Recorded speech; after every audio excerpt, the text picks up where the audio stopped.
자, 하나님은 왜 우리에게 이런 표적을 보여주실까? 한마디로 간증하라는 거죠. 우리끼리 간증하는 것만이 아니라 하나님을 증거하라는 것입니다. 우리가 이제 보통 이제 오순절 개통에 신학에서는 이 표적에만 이렇게 좀 집중하는 경향이 강하죠. 반면에 이제 보수적인 측에서는 또 이런 것을 너무 외면하는 그런 부분들이 있는 것이 사실입니다. 하나님은 그러나 우리들의 몸을 낫게 하실까? 때로 한마디로 우리들의 몸의 구원을 말씀하시는 것입니다. 우리들의 영의 구원으로부터 시작해서 몸의 구원까지 이루어져야 하는 것이죠. 전 인격적인 구원을 의미하는 것입니다. 그렇다고 해서 우리 병이 낫는 것이 몸이 구원됐다라는 것은 아닙니다. 하나의 사인이죠. 하나의 표적입니다. 몸이 회복되어지는 것, 우리가 전 인격적으로 예수 그리스도를 닮아 가는 것입니다. 그래서 예수 그리스도를 증거해야 하는 것이죠. 예수님을 드러내는 것까지 가야 하는 것입니다. 뭐를 통해서? 내 몸을 통해서 증거하게 되어집니다. 사실 우리가 이곳에서 아무리 성령 충만해가지고 아주 하나님의 은혜 안에 감동을 받으면서 예배를 드린다고 해서 그것이 전해지는 것은 아닙니다. 내 영은 참 기쁩니다. 내 영은 즐겁습니다. 내 영은 충만합니다. 그러나 결국은 내가 세상에 나가서 내 몸을 사용해서 하나님을 증거해야만 이웃을 사랑하는 것이고, 이웃을 사랑하는 것 중에 가장 첫 번째는 예수님을 전하는 것입니다. 복음을 전하는 것이죠. 우리는 거기까지 가야만 우리들의 신앙의 여정으로 나아가게 되어지는 것입니다. 우리도 영적으로 충만하고 영적으로 주님과 친밀하고 딱 그것이 참 귀합니다. 우리의 신앙의 여정 가운데 그것은 면면이 이어져 가야 하는 것이죠. 그러나 우리들의 몸을 하나님이 기뻐하실 자산 제사로 올려드린 것까지 가야 하는 것입니다. 오늘 김우식 집사님이 이제 새로운 직장을 이제 가시게 됐다고 기뻐하시면서 저에게 오셨습니다. 우리 그 직장에 가서 돈을 버는 것만이 아니라 열심히 일을 하는 것만이 아니라 예수 그리스도를 증거해야 하는 것이죠. 그래서 우리는 사도적 계승자다, 사도적인 상속자다라는 표현을 하는 것입니다. 사도는 부르심을 받은 자이기도 하지만 또한 보내심을 받은 자인 것입니다. 주님은 우리를 이곳에 부르셨습니다. 또한 주님은 우리를 세상 가운데 보내시는 것이죠. 마치 하나님의 그 복음을 전하기 위해서 우리를 보내시는 것입니다. 유선열 집사님에게 간증을 주셨어요. 어떤 체험을 허락해 주셨습니다. 그리고 우리에게는 다 그런 간증이 있습니다. 근데 요즘에 카톡으로 이렇게 이제 자기의 간증을 써서 올리라고 이렇게 했는데 별로 간증을 올리질 않아요. 자기 혼자 이렇게 품고 있습니다. 사실은 간증은, 체험은 나누라고 주시는 것입니다. 전하라고 주시는 것이지, 사실 병이 낫는 거 병원에 가서도 날 수 있죠. 그러나 병원에 가서 낫는 거는 그렇게 간증할 만한 것이 크게 못 됩니다. 그냥 기뻐할 일이죠. 병이 났으니까. 그러나 하나님이 나의 병을 고쳐주셨다면 우리는 하나님께 영광을 올려드릴 수 있는 귀한 증거가 되어지는 것입니다. 그래서 하나님은 가끔 우리들의 병을 낫게 하기도 하시고, 우리의 어떤 문제를 해결시켜 주시기도 하고, 하나님이 우리들에게 어떤 좋은 선물로 주시는 것입니다. 그 모든 것은 바로 하나님을 증거하라는 것입니다. 누가복음에 보면 마태, 마가, 요한복음 이런 데서는 사도라는 제자들을 사도라는 단어를 그렇게 많이 사용하지를 않았어요. 제가 정확히 찾아보지는 않았지만 한두 번 이상 기록되어져 있지를 않았습니다. 그런데 누가복음엔 유난히 한 7번 이상 사도라는 표현을 사용하고 있었어요. 왜 그럴까? 누가는 의사이기도 하지만 선교가 그의 주된 사역이었던 것입니다. 선교와 이 사도라는 직분은 굉장히 연관성이 있다는 것이죠. 그래서 특별히 뭔가 증거될 만한 사건이 있을 때마다 제자들이라는 표현을 사용하는 것이 아니라 사도라는 표현을 사용하는 것을 누가복음에서 볼 수 있습니다. 누가복음 24장 10절에서 11절 말씀. 이 여자들은 막달라 마리아와 요한나와 야고보의 어머니인 마리아이다. 이 여자들과 함께 있던 다른 여자들도 이 일을 사도들에게 말하였다. 그러나 사도들에게는 이 말이 어처구니 없는 말로 들렸으므로 그들은 여자들의 말을 믿지 않았다. 이곳에 이제 사도라는 단어를 사용합니다. 왜 그럴까요? 부활하신 예수님을 이제 증거해야 하기 때문에 사도라는 단어, 보내심을 받은 자라는 그 사도라는 단어를 사용하는 것입니다. 우리에게 이렇게 증거를 보여주시는 이유는 나 하나 누리라는 것이 아닙니다. 나 하나 충만한 가운데 영적인 기쁨을 누리라는 것만이 아니라 그것을 표현하라는 것입니다. 그것을 증거하라는 것입니다. 그것을 전하라는 것이죠. 그래서 제자들에게 굳이 어떤 증거될 만한 사건이 있을 때마다 예수님은 제자들이라는 표현을 사용하지 않고 사도라는 단어를 사용하신 것입니다. 이전에도 바로 이전에는 누가복음에 보면 유월절 식사, 성만찬을 함께 나누실 때 또 사도라는 표현을 굳이 누가복음에서는 하십니다. 그 이유는 바로 그 복음을, 그 말씀을 전하라는 것이죠. 예수님의 십자가를 전하고 예수님의 부활을 전하라는 것입니다. 그것이 바로 사도인 것입니다. 사도의 직분이었던 것입니다. 물론 우리는 사도는 아니지만 그 사도적인 어떤 상속, 그 사역을 우리 상속받은 것입니다. 자, 그래서 우리는 그리스도와 공동 상속자가 되어지는 것입니다. 이 상속자라는 의미는, 이 그리스도의 상속자라는 의미는 두 가지 의미가 있습니다. 십자가의 상속자가 될 것이고 부활의 상속자가 될 것입니다. 고난의 상속자가 되어야 하고 영광의 상속자가 되어야 하는 것입니다. 로마서 8장 17절 읽겠습니다. 자녀이면 상속자이기도 합니다. 우리가 그리스도와 함께, 로마서 8장 17절 시작. 자녀이면 상속자이기도 합니다. 우리가 그리스도와 함께 영광을 받으려고 그와 함께 고난을 받으면 우리는 하나님이 정하신 상속자요 그리스도와 더불어 공동 상속자입니다. 우리가 자녀라는 것은 바로 하나님의 자녀를 의미하는 것이죠. 어떤 관계를 의미하는 단어인 것입니다. 하나님과 우리는 부자 관계라는 것이죠. 하나님 우리의 아버지라는 것입니다. 그런 친밀한 관계 속에서 우리는 그 기쁨을 누릴 수 있는 자격이 있다는 것이죠.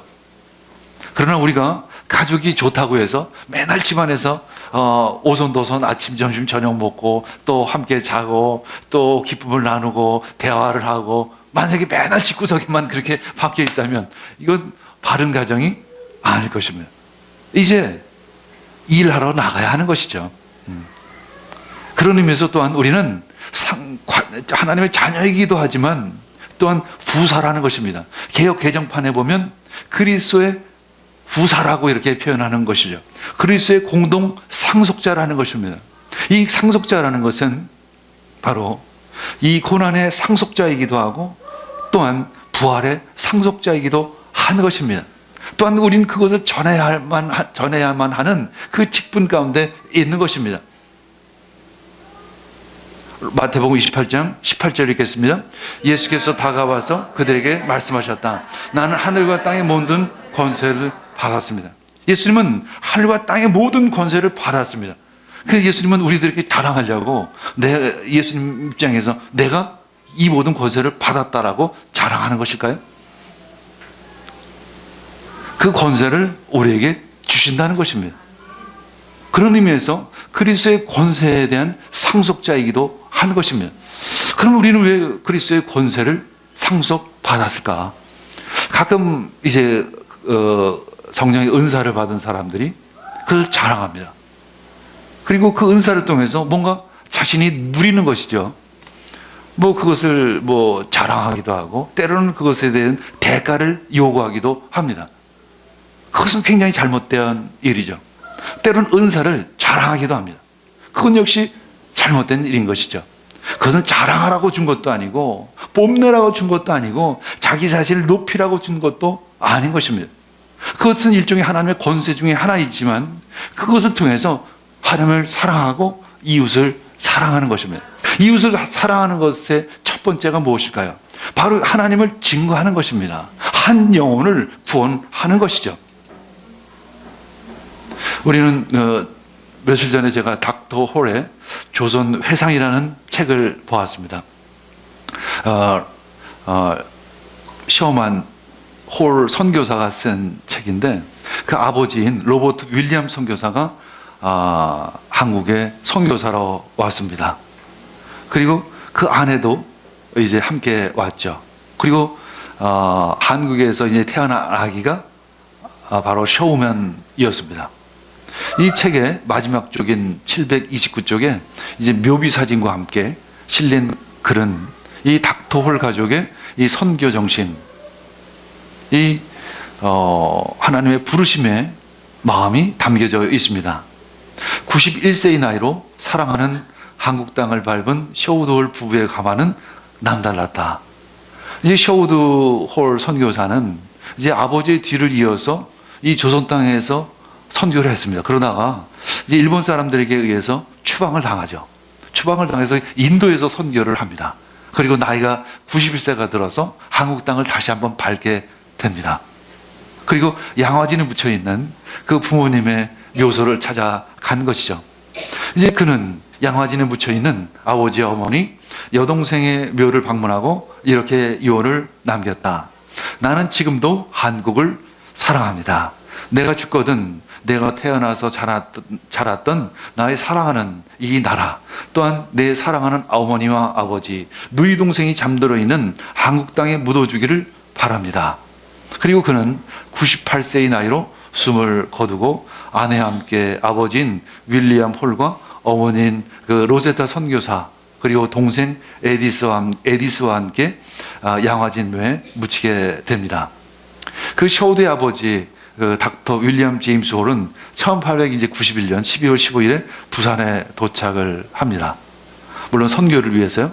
그리고 그는 이제 서울에서 이제 사역을 하다가 평양에 병원을 열게 됩니다. 이제 결국 환자를 치료하다가 30대 초반 나이에 전염병에 걸려서 죽게 됩니다. 그리고 그때 이제 셔우먼이 이제 아이였고 한국에서 태어났고, 그리고 뱃속에는 아내인 로제타의 뱃속에는 딸 아이가 있었습니다. 로제타 홀은 이제 다시 본국으로 돌아가죠. 그리고 1년 만에 다시 조선으로 돌아옵니다. 그리고 남편이 로버트 홀 선교사가 남긴 그 일들을 마무리하는 것입니다. 그런데 불행히도 이 조선 땅을 밟자마자 딸 에디스마저 이렇게 됩니다. 그녀는 이제 남편의 죽음과 사랑하는 딸의 죽음 앞에서도 선교의 길을 멈추지 않습니다. 그는 불굴의 믿음으로 이화여자대학교 부속병원의 전신인 동대문 부인병원 설립하고 고려대학교 의과대학의 전신인 경성여자의학 전문학교를 열죠. 그리고 이제 그 아들 셔어머니 자라기 시작을 합니다. 그리고 그 아들 역시 아버지의 길을 가죠. 그 아들 셔우먼 역시 의사입니다. 황해도 해주에서 구세병원을 내서 사역을 시작을 하고, 당시 결핵으로 많은 사람들이 죽어갔습니다. 그 당시에 5명당 1명이 결핵에 걸렸다라고 말하고 있습니다. 그래서 그는 이제 조선인들을 안타깝게 생각해서 이제 해주에다가 결핵 요양원을 설립하게 됩니다. 그리고 요양소 운영비를 마련하고 이 결핵의 심각성을 알리기 위해서 1932년에 남대문을 그린 우리나라 최초의 크리스마스 시를 발행하게 되죠. 우리는 이 가정을 생각하면서 어떻게 그렇게 좋은 가정에 태어나서 좋은 환경에서 자라서 또 좋은 직업, 또 의사라는 직업을 가지고 있었음에도 불구하고 이 척박한 이 조선 땅에 와서 젊음을 태웠을까? 그것은 오직 하나인 것이죠. 물론 이 한국 사람들을 사랑했다라고 얘기하지만 그 이전에 하나님의 부르심이 있었기 때문에 간 것입니다. 그 하나님의 부르심에 응답한 것이죠. 그것이 바로 상속자인 것입니다. 사도적인 상속자인 것입니다. 왜 하나님은 우리를 이곳으로 부르셨을까? 바로 세상을 향해 보내시기 위해서 우리를 부르신 것입니다. 마가복음 3장 13절에서 16절 읽겠습니다. 예수께서 산에 올라가셔서 원하시는 사람들을 부르시니 그들이 예수께로 나왔다. 예수께서 12를 세우시고 그들을 또한 사도라고 이름하셨다. 이것은 예수께서 그들을 자기와 함께 있게 하시고 또 그들을 내보시며 말씀을 전파하게 하시며 귀신을 쫓아내는 권능을 가지게 하시려는 것이었다. 예수께서 12를 임명하셨는데 그들은 베드로라는 이름을 덧붙여 주신 시몬과, 예수님께서는 이제 마가복음 3장 보면 12명의 제자들을 부르십니다. 그리고 제자라는 이름에서 사도라는 직분을 주시는 것이죠. 이 제자라는 이름은 이 훈련 받는다는 의미가 강하죠. 그리고 예수님과 함께 한다는 의미, 그리고 예수님과 동행한다는 의미, 예수님을 따라간다는 의미가 굉장히 강합니다. 그러나 이 사도는 이제 보내짐을 받는 것이죠. 그리고 예수 그리스도를 전하는, 복음을 전하는 그 자리로 나아가는 것입니다. 지난주에 동창회를 갔습니다. 이제 우리 신입생들이 입학을 했기 때문에 신대원에 그 학생들에게 제가 이런 이야기를 했습니다. 왜냐면 요즘 학생들을 보면, 신대원 학생들을 보면 공부를 참 좋아해요. 공부하고 또 하고 또 하고 또 공부하고, 그래서 뭐 석사학위, 박사학위까지 땁니다. 그 사이에 모든 영성은 죽어버리죠. 열정은 식어버리기 시작을 합니다. 그래서 제가 그랬어요. 공부할 생각 하지 말아라. C만 맞아라. D만 맞아라. 우리는 증거하기 위해서 부르심을 받은 거지 공부하라고 부르심을 받은 것은 아니다. 물론 공부도 중요하지만 증거하는 것이 더 중요하다. 우린 증거하기 위해서 우린 공부하는 것이지 공부하기 위해서 공부하는 것이 아니다. 증거해라. 복음을 전해라. 그런 이야기를 했습니다. 반면 우리 역시 마찬가지입니다. 하나님께서 우리들에게 영적인 기름 부음을 한없이 부어주십니다. 하나님의 은혜를 한없이 부어주십니다. 예배 가운데, 예배마다 우리는 부흥회죠. 여러분들 그런 얘기를 해요. 우리 교회는 예배 때마다 부흥회라고. 예배 때마다 부흥회라고. 그러면 그 부흥회 가운데, 우리가 그 잔치 가운데 내가 영적으로 실컷 배부르고 집에 가면, 돌아가면 그만입니까? 그것이 다라고 한다면 그것은 제자의 삶으로서 끝나는 것입니다. 이 한 걸음 더 나아가서 이제 부르심의 자리, 보내심의 자리로 나아가야 하는 것이죠. 그리고 예수 그리스도를 증거해야 하는 것입니다. 자기가 경험한 것, 자기가 체험한 것을 나눠야 하는 것입니다. 좋은 것이 여기 있다. 좋은 것이 여기 있다. 진짜 보험이 여기 있다. 전해야 하는 것입니다. 우리에게 충만함을 부어주신 이유는 그 충만함을 전하라는 그런 의미인 것입니다. 이제 나가야 합니다. 이제 전하러 나가야 하는 것이죠. 이제 그때가 온 것입니다. 이제 전도의 계절이 온 것입니다. 여기서 12를 세우셨다 이렇게 말씀하셨습니다. 여기서는 만들었다는 단어를 의미도 담겨져 있어요. FOESN이라는 헬라어 단어를 사용하고 있는데 뭐 창조하셨다는 뜻으로도 번역할 수 있습니다. 하나님이 우리를 그렇게 새롭게 만드셨다는 것이죠. 거듭난 사람으로 만드신 것입니다. 그러면 왜 우리를 그렇게 만드셨을까? 제자들로 하여금 사도로 만드신 것입니다. 보내심을 위해서, 복음을 위해서 만드신 것입니다. 우리는 그 복음을 전해야 하는 것이죠. 너는 베드로라. 내가 이 반석 위에 내 교회를 세우리라. 이렇게 말씀하십니다. 우리는 이 말씀을 기억합니다.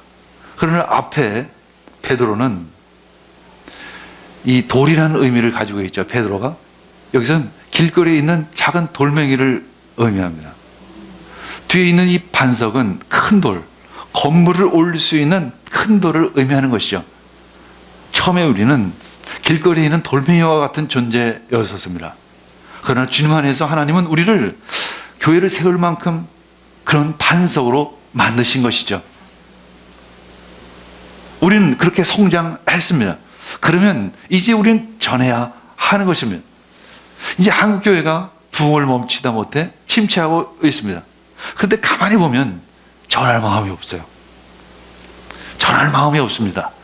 다 그 안에서 누리고 있습니다. 그리고 공부합니다. 신학생들은 공부합니다.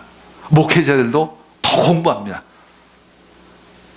그리고 그 안에서 누리고 있습니다. 그러면서 영적인 것은 점점 다운이 되어져 가고 있습니다. 그리고 이제 와서는 다시 일어설 기운도 별로 없는 것 같이 느껴지고 있습니다.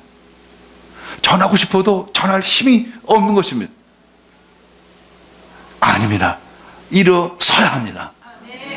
부흥이 몰려오고 있습니다. 부흥을 맞이하기 위해서는 전도해야 하는 것입니다. 전해야 하는 것이죠. 마가복음 6장 7절 그리고 30절 읽겠습니다.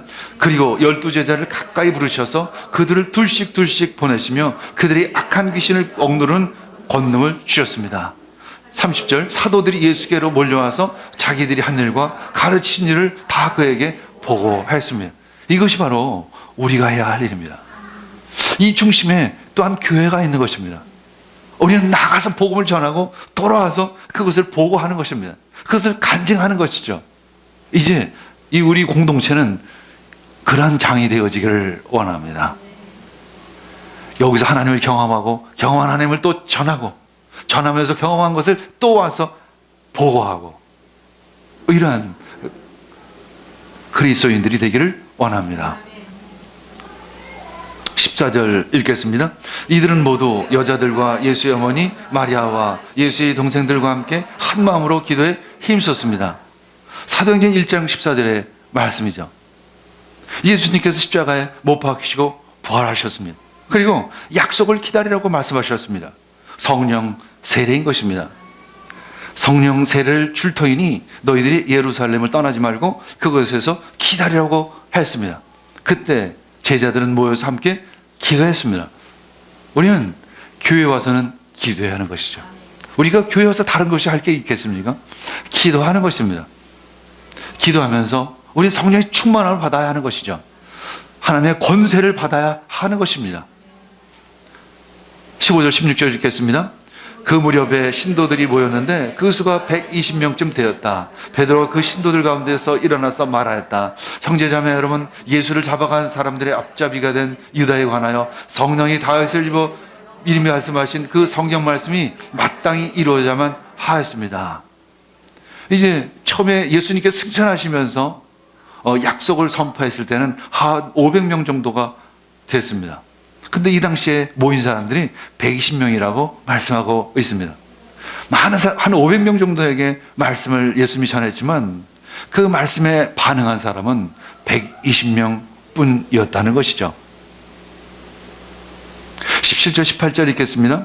그는 우리 가운데 한 사람으로서 이 직무의 한 몫을 받았습니다. 그런데 이 사람은 불의한 삭스로 밭을 샀습니다. 그러나 그는 거꾸로 져서 배가 터지고 창자가 쏟아졌습니다. 바로 가롯 유다를 얘기하는 것이죠. 가롯 예수님을 팔았던 것입니다. 예수님을 배반한 정도가 아니라 예수님을 팔았던 것이죠. 그리고 회개하지 않고 그는 자살했다라고 이렇게 말하고 있습니다. 그래서 그는 거꾸로 져서 배가 터지고 창자가 쏟아졌다는 것입니다. 원래 그는 한 직무를 맡았습니다. 이 직무는 디아코니아, 섬김의 자리, 어떤 봉사 자리에 있었는데 그가 그 섬김의 자리를 감당하지 못했던 것입니다. 그 사도의 직분을 감당하지 못했다라는 것이죠. 그래서 19절, 20절 읽겠습니다. 이 일은 예루살렘에 사는 모든 주민이 다 알고 있습니다. 그래서 그들은 그 땅을 자기 딸의 말에 아겔다마라고 했는데 그것은 피의 땅이라는 뜻입니다. 시편에 기록하기를 그의 거처가 폐허가 되게 하시고 그 안에서 사는 사람이 없게 하십시오 하였고 또 말하기를 그의 직분을 다른 사람이 차지하게 주십시오 하였습니다. 그 사건을 모든 그 예루살렘에 사는 모든 주민이 다 안다는 것이죠. 그래서 그 사람이 죽은 그 땅을 바로 피의 땅이라 이렇게 기록했다는 것입니다. 그리고 그의 직분을 다른 사람이 차지하게 해 주십시오라고 시편에 기록되어져 있기 때문에 우리는 그 직분을 대신할 사람을 우리는 뽑아야 한다는 것입니다. 이제 베드로는 이 성령의 감동이 되어져서 이 말씀이 깨달아진 것입니다. 11명은 뭔가 한 사람이 부족하다는 것. 그리고 예수님이 왜 12명을 세우셨을까? 그것은 바로 12명은 전 인류를 예표하는 것이죠. 열방의 복음을 전하고 땅까지 복음을 전하는 것. 바로 그 이유 때문에 12명을 세웠는데 11명이라면 한 명을 더 채워야 한다는 것이죠. 12명으로 준비해야 한다는 것입니다. 우리가 준비되었을 때 하나님이 약속을 이루실 것이라는 바로 그것입니다.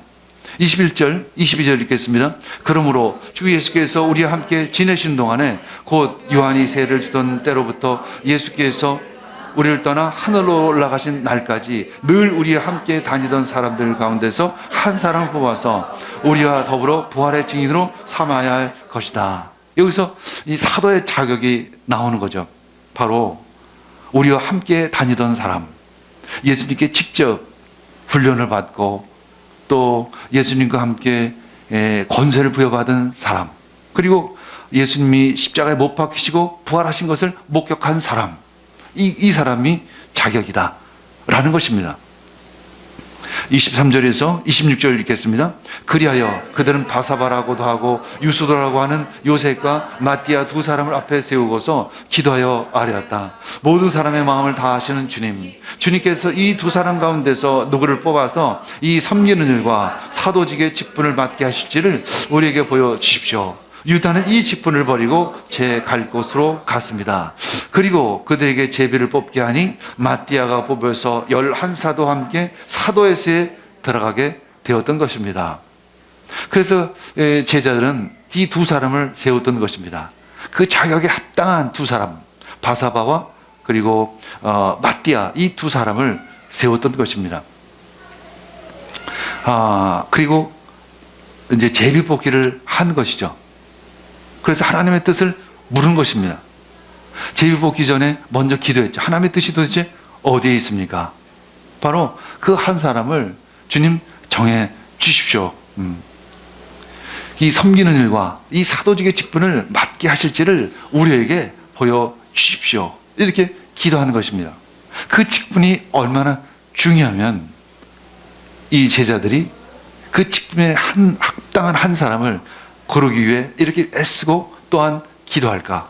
그 하나님의 응답을 받을까? 물론 우리가 사도는 하지만 이 사도적인 어떤 직분을 우리 역시 가지고 있다는 것입니다. 복음을 증거하는 직분을 우리가 가지고 있습니다. 우리 한 사람 한 사람이 모두 그 직분을 감당하고 있는 것입니다. 우리는 각자 교회에서 어떤 직분을 가지고 있죠. 어떤 봉사하는 직분을 가지고 있습니다. 그 모든 것은 복음을 전하는 직분인 것입니다. 어떤 모양이든 어떤 형태이든 어떤 방법이든 우리는 우리 직분을 통해서 그리스도 예수를 전해야 하는 것입니다. 결국 마따디아라는 사람이 뽑히게 됩니다. 그것이 바로 하나님의 뜻이었던 것입니다. 여호와의 선물이라는 의미를 가지고 있는 마따디아가 뽑혔던 것입니다. 바로 여러분들이 하나님의 선물인 것입니다. 하나님의 주신 직분, 그것이 바로 하나님의 선물이요 우리들이 감당해야 할 일인 것입니다. 우리가 그것이 준비되자 이제 사도행전 2장에 올라가면 이 오순절날 결국 성령으로 임하게 되어지는 것입니다. 우리 이것을 읽고 사도행전 2장 1절에 3절 읽고 오늘 말씀 마치도록 하겠습니다. 오순절이 되어서 그들은 모두 한 곳에 모여 있었다. 그때 갑자기 하늘에서 온 집안을 가득 채웠다. 그리고 불길이 솟아오를 때 혓바닥처럼 갈라지는 것 같은 혀들이 그에게 나타나더니 각 사람 위에 내려 앉았던 것입니다. 여러분들 준비되셨습니까? 이제 복음을 증거할 준비가 되셨습니까? 그때 하나님이 더 큰 권세를 우리들에게 부어 주실 것입니다. 우리 함께 일어나서 하나님의 충만함을, 성령의 충만을 받는 그런 귀한 시간 되어지기를 원합니다. 도대체 그 목적이 왜일까? 성령의 충만을 받는 목적이 왜일까? 첫 번째는 하나님을 사랑하기 위해서인 것입니다. 하나님을 경험하기 위해서입니다. 하나님과 친밀한 교제를 나누기 위해서이죠. 그러나 또한 또 하나의 목적이 있습니다. 이곳을 사랑하기 위해서입니다. 복음을 전하기 위해서인 것입니다. 주님, 우리들에게 성령의 충만함을 부어 주시옵소서. 그 초대교회 오순절날 다락방에서 제자들에게 성령으로 부어 주신 그 은혜를, 그 역사를 이 시간 부어 주시옵소서.